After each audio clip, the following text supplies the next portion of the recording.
हाल में लगी इन रोशनियों को जरा गौर से देखिए, फिर इन अजीम सूरतों को देखिए। देख ली, अब जरा थोड़ी देर के लिए इस छोटी कुर्सी वाले को देखिए।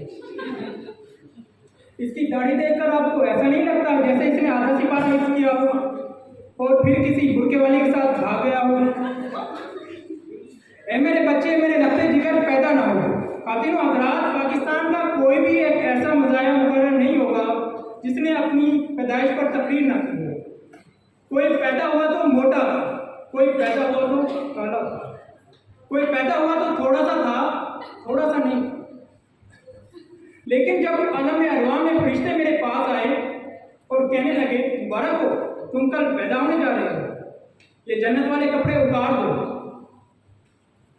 मैंने उसकी तरफ देखा और कहा, क्यों? कहने लगा, भाई कोई इंसान कपड़ों में पैदा नहीं होता। तो मैंने कहा, यार ये 100 रुपये पकड़ो। कोई इंसान कपड़ों में पैदा नहीं होता। जनाब आला, मुझे शर्म आ गई। मैंने कहा, ये 100 रुपये पकड़ो और कोई सेटिंग करो। तो मैंने पैदा नहीं होना, नमूदार होना है। कहने लगा, भाई जितने आपने पैसे दिए इतने में तो आपसे पेश आ सकते हैं। मैंने कहा, यार रुनमाई कर दो।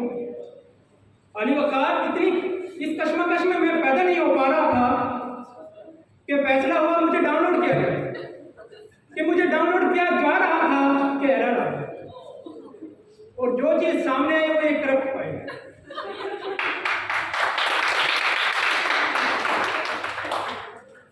खातिनों हज़रात, मेरे बच्चे, मेरे लफ्ते जिगर पैदा ना हो, इस बात का आज तक मेरे वालिद साहब को अफसोस है, क्योंकि मैं एक इंतहाई नाफरमान औलाद हूं। ये मैं जो दिखने में बबलू बबलू सा लगता हूं ना, आपने भी मेरा इनबॉक्स नहीं पढ़ा। अली वकार, मेरा ताल्लुक इंतहाई खूनी खानदान से है। मेरा ताल्लुक जिस इलाके से है वहां रात के 9 बजे की खबरें चले ना चले, लेकिन गोलियां जरूर चल जाती हैं। मेरे दादा ने 6 कत्ल किए थे और मेरे वालिद साहब ने 4, जिनमें से एक मेरे दादा का। हम लोग पेशे से कसाई हैं और नियत से शदीद कसाई। बकरा ईद पे जानवर हमारे घर आकर कहते हैं, भाईजान बोटी छोटी रखनी है या बड़ी? लेकिन हम बकरों से बड़ा प्यार करते हैं। हम मैदानी बकरों को सोफों पर और पहाड़ी बकरों को कुर्सियों पर बिठाते हैं। अली वकार, जहां मेरा खानदान खूनी था वहीं मुझे अदब से बड़ा लगा। एक रोज मैं गालिब के खतूत पढ़ रहा था कि मुझे उर्दू चढ़ गई। मैं भागा भागा अपने भाई के पास गया और उसे कहा, जनाब आफ्ताब आलम ताब अज़राए तकल्लुम दिल मुतमईन को आपकी तबीयत शगुफ्ता और दरकशिंदा की दरूजा दरी का इंदोम हो। इस पर मेरे भाई ने कहा, नहीं यार, शगुफ्ता तो ऐसी लड़की नहीं है। अली वकार, मुझे गुस्सा आ गया। मैंने उसकी तरफ देखा और कहा, ए परागंदा नशगुंदा तरियाब के मौक़ज़दा जमूद पदर तस्वीर ज़ादे, तुम्हारा रेखता इस बेलान दबूहाली के दम तो सरा में जागुज़ीर हो चुका है। ये सुनकर उसने मेरी तरफ देखा और कहा, बाज़ेद, तुम्हारा मेरा गाने वाला मजाक नहीं है। खातिनों हज़रात, इसी तरह जहां मेरा खानदान खूनी था वहीं मुझे मोहब्बतें बांटने का बड़ा शौक था, क्योंकि मेरा मानना था कि मोहब्बत अगर जोर से आए तो कर लेनी चाहिए। जब मुझे चंद्रवती से मोहब्बत हुई तो उसे पैदा हुए तीसरा रोज था और मुझे चौथा।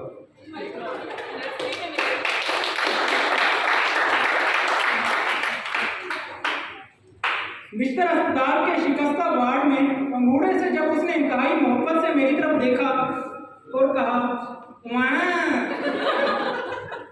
तो उसकी अदाए दिलबराना देखकर मुझसे रहा ना गया और मैंने भी इंतहाई मुसरत भरे लहजे में कहा, वाह। अली वकार, वो मेरे मोहल्ले में रहती थी और हमारा मजहब छोड़कर सब कुछ करता था। उसे देखकर मेरा दो कौमी नजरिए पर से यकीन उठ जाता।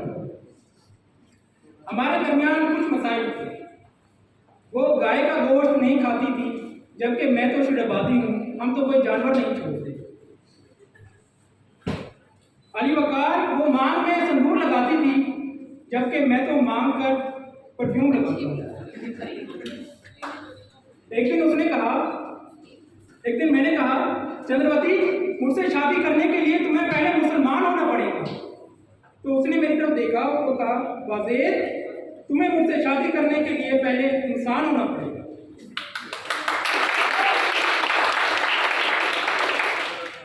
एक रोज उसने मुझसे कहा, क्या ये अकबर बादशाह दहशतगर्द था? मैंने कहा, नहीं, वो तो बड़ा आजाद प्यार बंदा था।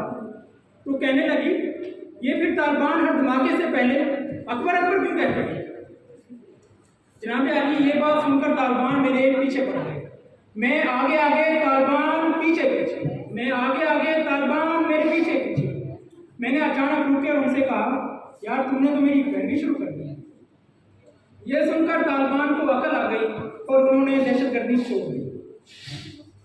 यूं हिंदू मुस्लिम इत्तेहाद से मुल्क में अमन आ गया।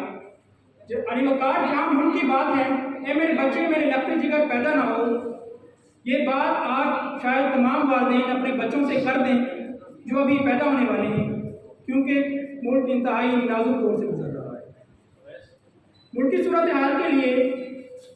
हाल जानने के लिए मैं अपने साबिक नर्म व मुलायम वज़ीर आज़म के पास गया। मैंने उनसे कहा, ये बताएं, सेहत जैसा अजीम मसला आपकी तरजीहात में क्यों नहीं है? उसने एक नजर अपने पेट की तरफ देखा और हाथ फेरते हुए कहा, सेहत तो मेरी अव्वलीन तरजीह है। खातिन हज़रात, मैंने उन्हें कहा, क्या आप कागज पर देखे बगैर तकरीर नहीं कर सकते? कहने लगे, कर सकता हूँ। हाँ, जरूर कर सकता हूँ, आप किसी और चीज पर लिख दें। पुराने दौर में एक मुहावरा हुआ करता था, जितने भी खोती उसे खलोती। मौजूदा हुकूमत ने इस बात की यकीन दहानी कराई है कि कोई भी खोती खलोती ना हो, उसकी निहारी बने। अगले रोज मैं होटल में गया तो वहां पे मेन्यू भी चेंज हो चुका था। नरगसी गधा, मलाई कुत्ता, गधा कढ़ाई और अंडा कुत्ता। सदर अली वकार, कहा जाता है कि हम एक जिंदा कौम हैं, उसके बाद कहा जाता है कि हम एक पाइंदा कौम हैं, लेकिन आज सिर्फ हम एक डॉट कौम हैं। जहाँ 60 की दिहाई में लोग चीनी की कीमत महंगी होने पर सड़कों पर निकल आए थे, जबकि आज जब पूरा मुल्क ही चीन ने खरीद लिया है तो कोई सड़कों पर नहीं आ सकता, क्योंकि सड़कें ज़ेरे तामीर हैं। उलमा का कहना